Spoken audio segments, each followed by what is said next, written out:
if you think about the direct-to-consumer brand space, there is, at least one company in every category that you can think of that wants to be the Warby Parker of X, and every product is being disrupted by being direct-to-consumer.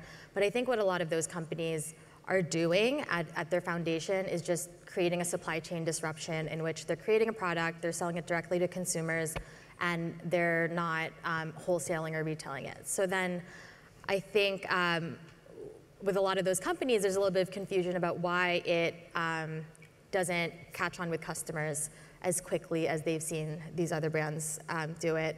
And I think it's because they're missing the inherent layer and the fundamental value of a direct-to-consumer brand, which is that relationship. So if you are, if you're just cutting out the middleman and offering a product, like a great product at a lower price point, that's great, but that's just table stakes for the consumers. So I think that's like a fundamental difference in being a successful direct-to-consumer brand versus just the supply chain disruption part.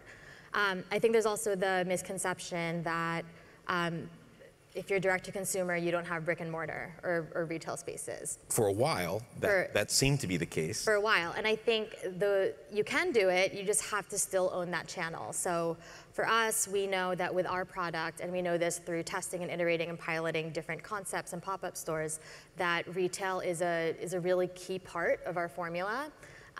People love to touch and feel the product, they love to interact with the brand offline, but it's important for us to still own that channel. Well, that's what I want to focus on, because it sounds, at least on the surface, like you've reinvented the brick and mortar store, but that's exactly what you were designed to do an end run around. And so I guess my question is, what makes your approach distinctive and effective? Yeah. What specifically about the way you do brick and mortar? Yeah, so to clarify, it's not that we were anti-retail or anti-brick and mortar, it's just that we had to own that channel for it to stay true to the core of what we are, which is a direct-to-consumer brand. So in terms of what we do in our stores, we have really experimented with spaces from 300 square feet to 1,500 square feet.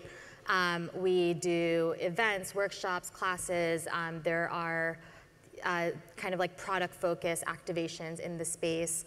And the spaces, as you can see in some of these photos, are really built around that kind of community interaction. Now, that's nothing new. That's not something that's unique to direct-to-consumer brands, but what we have been really careful to do in all of our spaces is be really iterative. If you go into one of our stores, probably only 30% of the square footage in that store is dedicated to selling suitcases, and the rest of it is cafes, libraries, event spaces. But we've tried formats of that didn't always work. We know if we are in somewhere that's less than 700 square feet, that we focus on product and product customization. So I think in the same way that we want to test everything that we're doing online, we want to A/B test everything, we don't let having a physical space limit our ability to be iterative. And that's something that's made retail really successful for us over the last year.